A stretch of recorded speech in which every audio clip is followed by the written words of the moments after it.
Rasheed Rice is going to lead this team in receptions and a number of categories, but he has to lead the group as well today on Locked On Chiefs. From the land of the free and the home of the Chiefs, this is the Locked On Chiefs podcast. Welcome back, Chiefs Kingdom. Thanks for joining us yet again here on Locked On Chiefs, part of the Locked On Podcast Network, your team every single day, where you can get us on every platform all the time, starting on YouTube, going out to the audio platforms, and even on the text line at 816-357-8781. We appreciate you making us your first listen. Check out another Locked On show for your next listen. Just like the everydayers do, they are our core listeners. You guys that are always there with us, we appreciate you. We love you. And that text line where they hang out and get the latest news is 816-357-8781. Thank you for being with us. This is the start of the run-up to training camp, where we start looking position by position as we get ready for our culmination, our 53-man projection before training camp starts.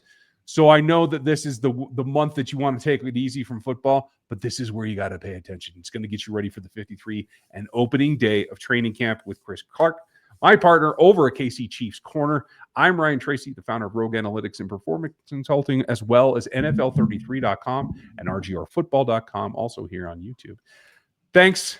It's back here. It's been quite a run. I've moved in the last couple of weeks since you guys have seen us together, and it's about time to kick this thing off. We're going to cover the run for the roster coming up later, who's stretching to make it, who the core contributors are at today's initial review of the wide receiver position, and it comes down to Rashee Rice. Long offseason, the issue in Dallas, then the injury, but now he's back. Looks really good from every piece of film that we've seen of him to this point. I feel he is ready to not only lead this group in receptions, but in yardage, and quite frankly, in first downs is my guess. And I think that's a critical thing that we don't always cover, in that it's not just the receptions you make, but what the result of them is. And his personal performance is going to take a leap this year. I thought he was ready to blast off last year, and the injury got in the way. I think he picks up right where he left off. How do you feel about him? Yeah, I think he's going to have a huge season. I think he could be I'll just say it this way. I think that he has the opportunity, if he picks up where he left off last year, to make the Pro Bowl and maybe fight for an All-Pro. I think he has that kind of talent, and in this offense, I think he's going to get that kind of usage. I do think that when you look at what they've done, if you look at Kansas City's offense over the past several years, it's run mostly through the tight end. I think that starts changing, and I think Andy Reid starts adapting a little bit. And to an extent, he did last year early on in the season with Rashee Rice too, and I think it's going to continue and become even more a thing in 2025 as Rice, I think, becomes front and center of this offense. I hope that it does, because you have to find a way to transition off of an Hall of Famer and Travis Kelce. You have to be able to adjust. Now, they're going to be telling people all over, telling you that this offense is no good. This wide receiver core is no good. They're all the same player. They all have to run from the slot, and he has to make all these adjustments for all of them. And it's not a one-to-one game. That's what you're going to hear. Nothing could be farther from the truth. Andy Reid has a type. Yes, they all have similarities and they overlap a little bit. No, there's no true big burly X. But if you're somebody who tracks receivers like a lot of these national talking heads, and you don't have an X, that's a problem for you. That's not a problem for Andy, and it's not a problem for the Kansas City Chiefs. They're going to be able to mix and match and attack wherever they need to. They've never really had that guy. Right. In his entirety in Kansas City, Andy Reid's never really had a true X-type wide receiver that, one of those alpha male wide receivers that plays that position that you think is your absolute number one. He's never really had that. He's had guys that can step in and play a number one role multiple different times, and I think Rashee Rice is in that category right now. But the other side of that is you have people out there saying that the Chiefs won't even have a top 10 offense in 2025, and I think that's absolutely ludicrous, because the reality is, if you go back and watch last year, they are injuries away from having a good offense. And really, it came down to wide receiver not being able to sustain through injuries to Rashee Rice, injuries to Hollywood Brown, and don't forget that they struggled at the left tackle position as well. And I do think one of the biggest things that we'll talk about in maybe the core contributors part is The deep ball that wasn't there last year, I think, is going to become not necessarily a staple, but a much bigger part of the offense in 2025. And while that may be, Rashee Rice has to be the glue. He has to be the everyday, the guy that is the go-to.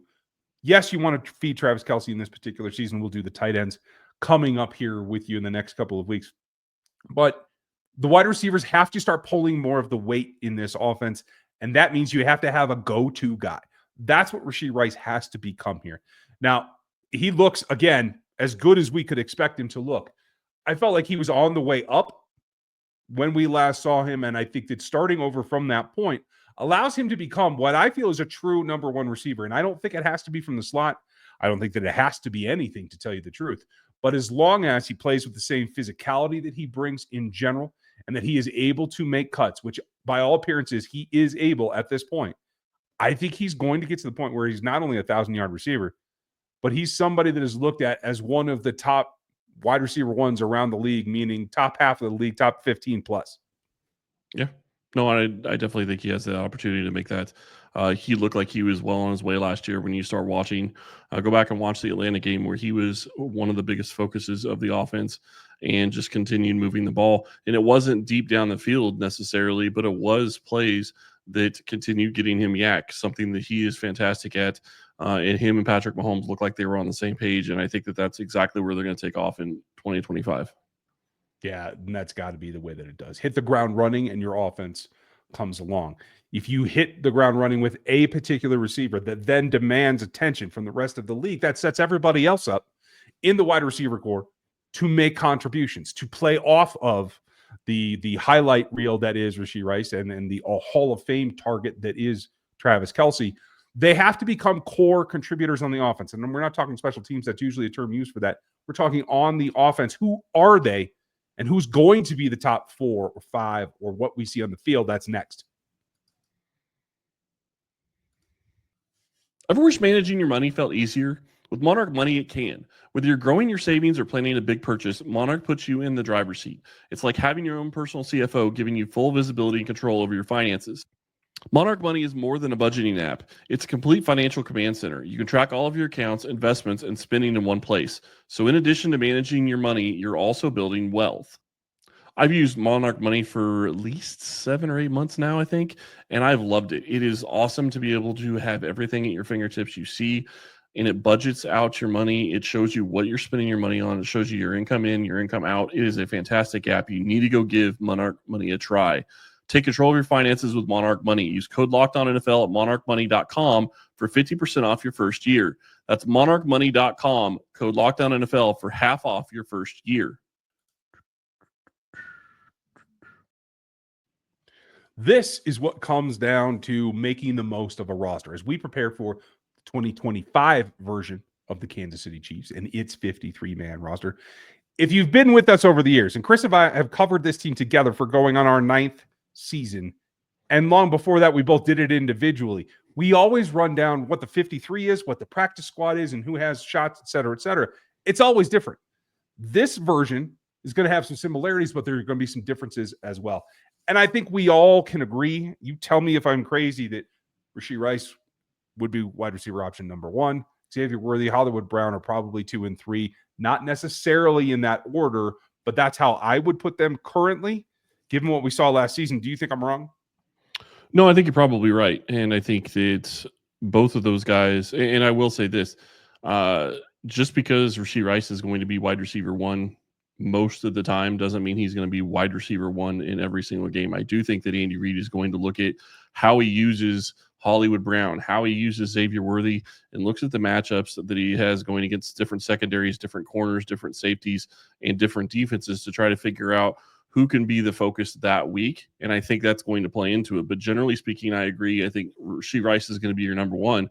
And the thing that he does so well is the intermediate stuff, the short stuff that he can take for yak yardage. And the thing that makes that such a big key is it's going to bring safeties down into the box. It's going to make linebackers probably take extra steps up when they shouldn't. And then you're going to have deeper shots that you can hit with Xavier Worthy or Hollywood Brown, or to some extent, even Rashee Rice at times. At times. Yeah, I think He did it last year. he can. One of my favorite pictures ever. Sorry, against the Bengals. I love that picture of him beating them deep. Sorry. Yeah, no, that's a good thing to look at. I'll say this: whether it's him in the longer suite, I don't know why you choose to run the long routes with your third, fourth fastest wide receiver, but that's just me. We'll find out what happens. But those top three are your top three. We know that going in. The question is, can they all stay healthy? Unlike last season, when 2 of the 3 of them were hurt, and it wasn't the skinny guy that everybody wants to complain about being 165 pounds. Yes, Matt Harmon, I'm talking to you. It doesn't matter. Stop. But that aside, then it gets very, very interesting. I'll tell you how I feel by telling you how I feel. Yeah, some things drive me absolutely nuts. Watch the film, for God's sake. What gets me is after that, because attrition is attrition. Hopefully, no serious injuries this year, right? But it's hard to project that those 3 can be, 70 snaps a game for the entire season, right? There's going to be some hits or misses. You're going to have to go to sets. You're going to have to give them some time off in ball games. For me, right now, as it stands, the next player on the field is Juju Smith-Schuster. Is that what you expect? Is it what you expected last week? What do you think it looks like? As of right now, that's probably the way that I would expect it to fall out. The one thing I will say is, if we're looking at core contributors from the aspect of who I think is going to make the team, who is going to be your top 4 wideouts, by year end, I think Jalen Royals is in that category. And I will also say, I'm not 100% sold that Juju makes the roster. I would say I'm probably 75% that he makes the roster. But the question is can anybody else step up? And we're going to talk about run for the roster after this, and that's fine.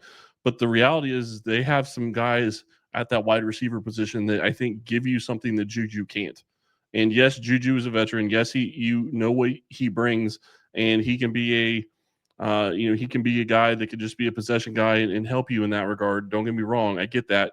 But the other side of the reality and the other side of the coin, when you start talking about roster makeup, is your top 4 are going to dress just because they're your top 4. Your 5th and 6th dress mainly because of special teams to an extent.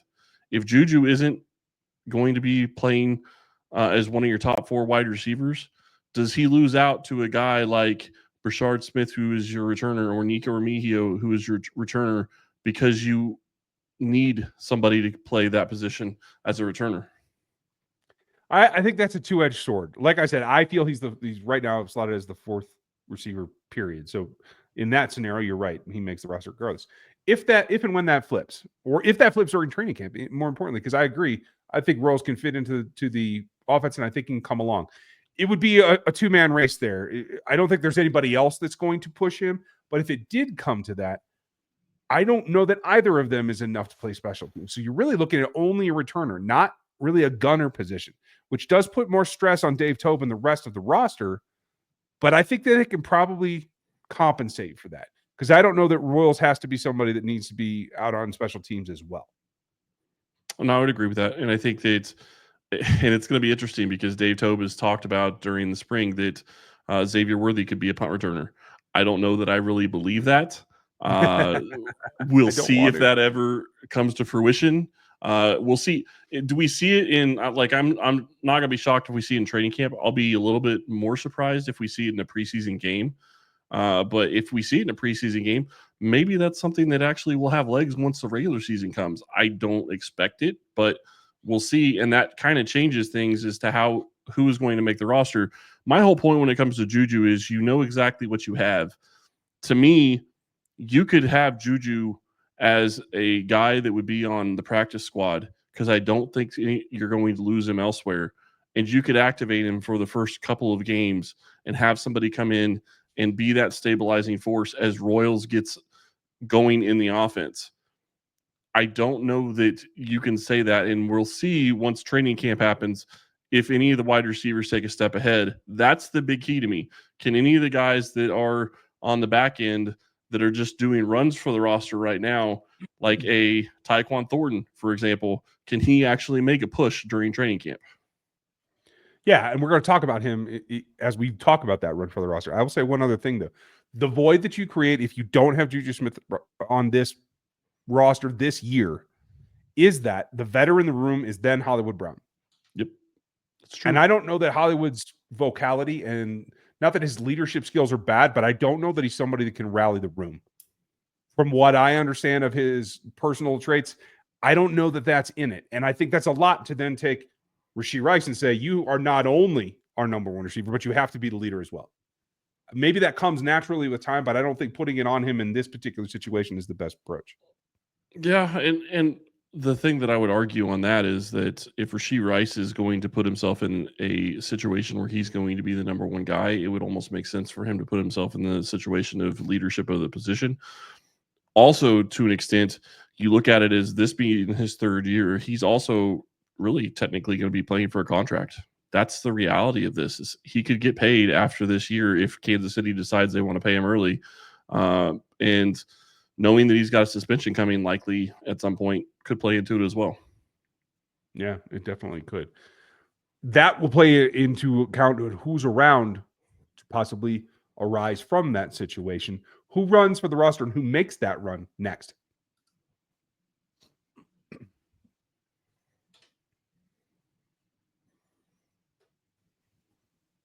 And the run for the roster is timeless.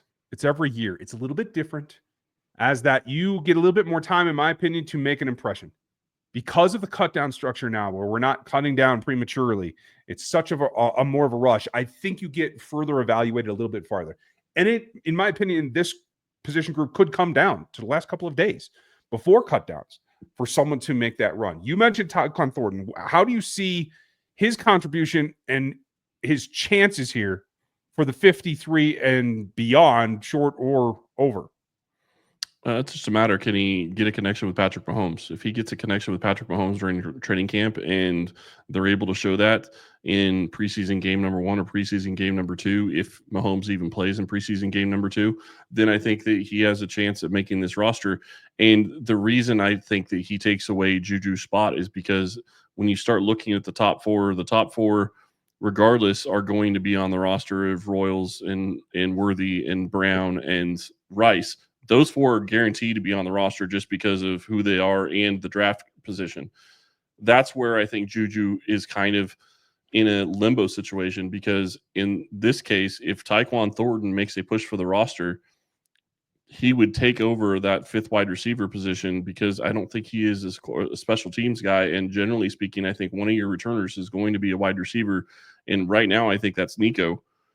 But that's the question is, are anybody else at that wide receiver position, are they going to give themselves an opportunity to make it because they can do returning of some sort?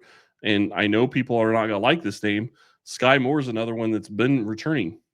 I'm not saying he makes the roster, but he's going to be a guy that's going to be making a run for it. He's going to consider it, because it's kind of like getting the last, it's like cleaning your plate when you go out to dinner. Like, you already paid for it. Are you going to try to like get the most value out of it or not? Or are you just going to wipe your hands and say, you know what? I finished most of that meal. The mashed potatoes weren't that great. I'm going to leave them, right? Like, that's kind of how it feels at this point. And I agree with you. Tyquon Thornton's like probably the most intriguing of the group. I know there's Brownlee, and I do like Elijah Badger, but I don't know that they're quite there yet. He is the most, I think, chance that you could take in his role, because I don't think Sky Moore makes this roster. I do think that we're happy pushing away from the table and saying, you know what? We didn't quite eat our whole meal, but we're going to save that dollar and let him reuse that. I think he's out. I think it's Remigio. And then it comes down to, is Thornton pushing? Do they keep Juju? I'm leaning towards Juju still. But that's just the 53. Whichever one of those guys doesn't make it, I think they're destined for the practice squad. Whether it's Thornton, who hasn't been able to show a whole lot to this point in this offense, and if he does, I don't think the league sees it as we can grab him and do the same thing with him on our roster.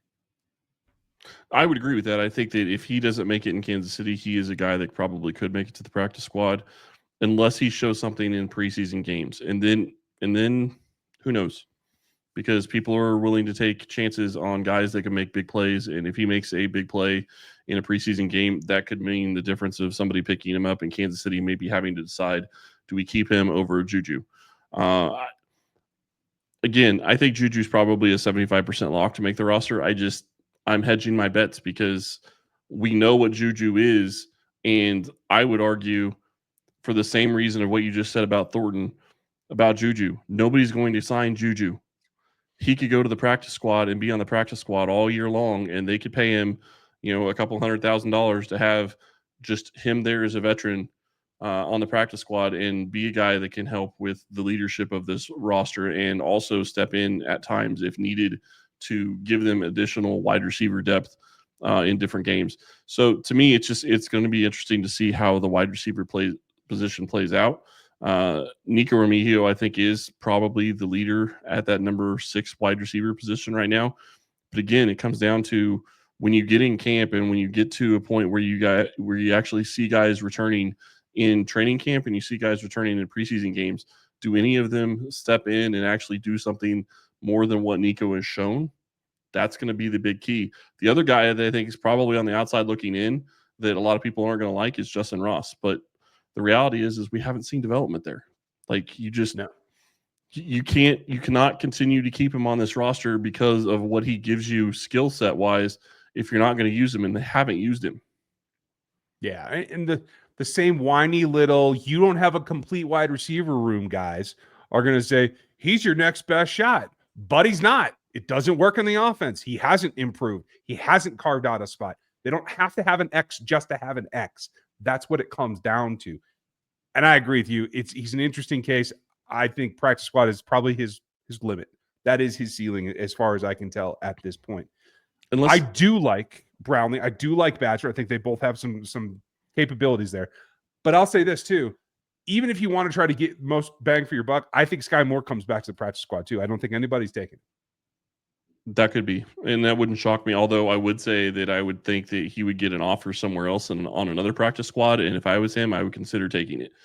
Not necessarily because he doesn't want to play in Kansas City, but because after the 3 years he's been here, he needs a fresh start. And I think that could really help him. So it would not shock me if he doesn't make the roster and he goes to somebody else's practice squad. It also isn't going to shock me if he ends up on Kansas City's because he's a veteran that knows the offense and they could step in and play. He's not going to give you much, but they at least know that he can step on the field and know what he's supposed to do. Whether or not he actually does it is a whole nother issue. And whether he catches the ball when he's on the field is a whole nother issue as well. Yeah.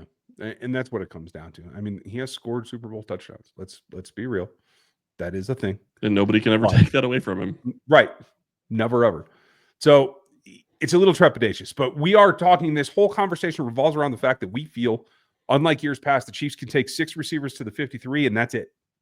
They cannot afford, because of the offensive line and defensive line in particular, to take 7 wide receivers. It cannot happen. And I still feel that way. Do you?